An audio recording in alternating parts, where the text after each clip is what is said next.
오늘은 욥기 34장 1절에서 20절 말씀을 통해서 하나님의 공의로움에 대해서 묵상하려고 합니다. 엘리후가 말하여 이르되 지혜 있는 자들아 내 말을 들으며 지식 있는 자들아 내게 귀를 기울이라. 입이 음식물의 맛을 분별함 같이 귀가 말을 분별하나니.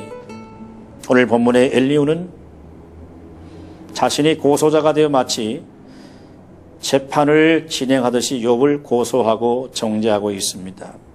그러나 인간을 판단하시는 분은 오직 하나님 한 분밖에 없습니다. 본문 4절에 우리가 정의를 가려내고 무엇이 선한가 우리끼리 알아보자 라고 합니다. 엘리후는 욥의 문제를 공정하게 다루고자 합니다. 정의를 가려내어서 선함의 여부를 알아내고자 합니다. 그러나 그 결과 어떻게 되었습니까? 욥이 자신의 일을 주장하면서 하나님을 불의한 분으로 여겨 대적했습니다. 마치 하나님의 공의를 부인하는 불신앙을 범한 것처럼 정죄하고 있는 것입니다. 하지만 욥은 하나님을 대적한 일도 없고 악인들과 사귄 적도 없습니다. 욥이 자신을 의롭다고 하는 것은 자신이 당한 고난의 원인이 될 만한 특별한 범죄한 사실이 자신에게 없다고 하는 것을 말할 뿐입니다. 결국 엘리후도 욥이 당한 고난의 원인을 깨닫지 못하고 욥을 정죄하고 있을 뿐입니다. 우리도 스스로 의롭다고 확신하면서 다른 사람들을 판단하고 비판할 때가 한두 번이 아닙니다. 왜냐하면 재성을 갖고 있는 인간은 결코 정의와 선을 가려낼 수 있는 완전한 존재가 아닙니다. 하나님만이 완전한 존재입니다. 두 번째, 하나님은 결코 불의를 행하시는 분이 아니십니다. 오늘 10절 말씀에 그러므로 너희 총명한 자들아 내 말을 들으라. 하나님은 결코 악을 행하지 아니하시며 전능자는 결코 불의를 행치 아니하시고 라고 했습니다. 엘리후는 하나님의 공의에 대한 욥의 의심에 대해 변론하고 있습니다.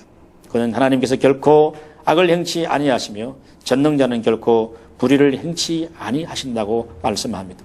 그러나 욥은 하나님의 공의를 부인하는 불신앙의 죄를 범하지 않았습니다. 그렇기 때문에 엘리후의 공격을 증거하는 의도는 분명히 잘못된 것입니다.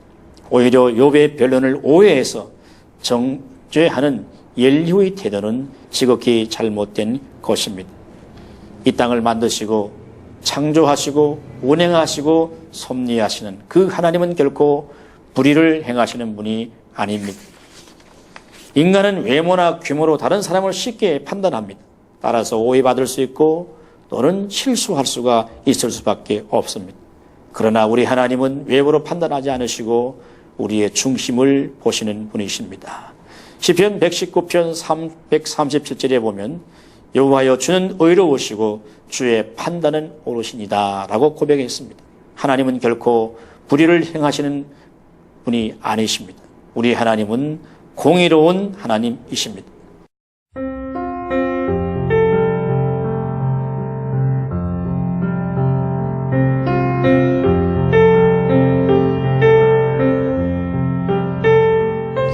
하나님 감사합니다. 우리가 쉽게 다른 사람을 판단하거나 정죄하거나 비판할 때가 있습니다.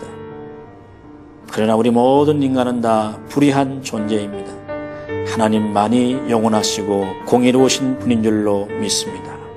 이제 우리는 서로 남을 판단하거나 정죄하기 전에 격려하고 축복할 수 있는 성도의 삶을 살아갈 수 있도록 은혜를 베풀어 주시옵소서. 모든 말씀 예수님의 이름으로 기도드리옵나이다.